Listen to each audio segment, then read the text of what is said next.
Hello, my name is Danielle Buckley and I'm a psychologist with IPS.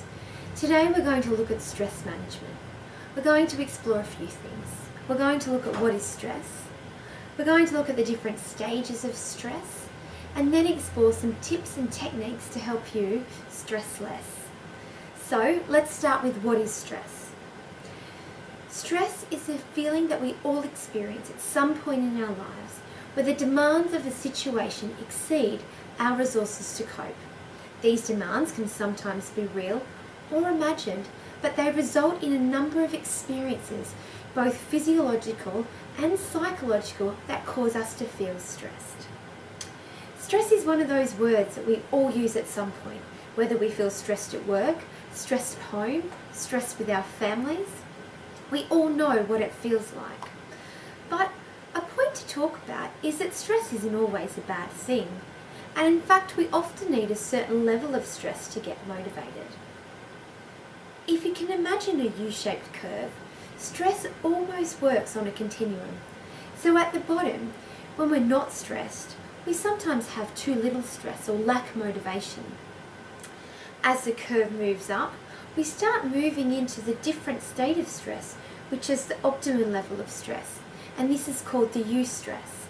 This is where we have a good amount of resources to cope, but we still feel challenged and excited by the opportunity. Maybe you can relate when you're working on a big project at work, when you're about to do a presentation, or when you're about to do something for the first time and you almost feel that nervous energy. This is where stress can be good for us and motivate us. The problem is, stress is more than just that.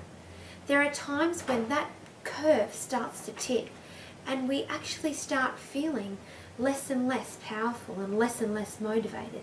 And that is where we get into the distress model. Distress is when we do start feeling as though the demands are too high and the resources that we have are too low. It's in those situations that we start feeling and start hearing words such as, I can't cope with this, I can't do this, I feel too stressed, it's all too much. And as a result, we start feeling that word, stressed. So, what are some of the symptoms that you experience when you're stressed? Stress, it can be shown physically or behaviourally. So sometimes we can experience headaches, sweating, heart palpitations, clenched fists. We can also get really hot, feel our heart beating. Often from a psychological perspective, we might see people become aggressive. Typically in the stress response, people either fight or they flight.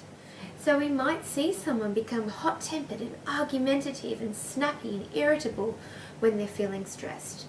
Or if someone goes down the flight path, they might be quiet. They might be withdrawn. You might be able to spot this in the office with different characters that you work with.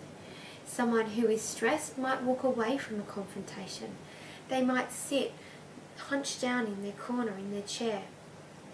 That's how they might show stress.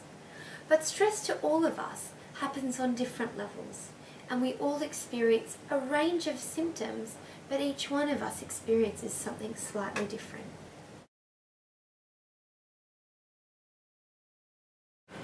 I know in my experience, people get stressed quite regularly by having too much to do in too little time, having complex tasks and not having the tools to do the job, no constructive criticism given.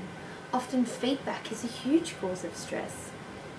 Inadequately being utilised at work, job security, deadlines, no opportunity to express their concerns to people. All these different things, in my experience, have been what cause people to feel stressed while at work. What causes you to feel stressed while you're at work?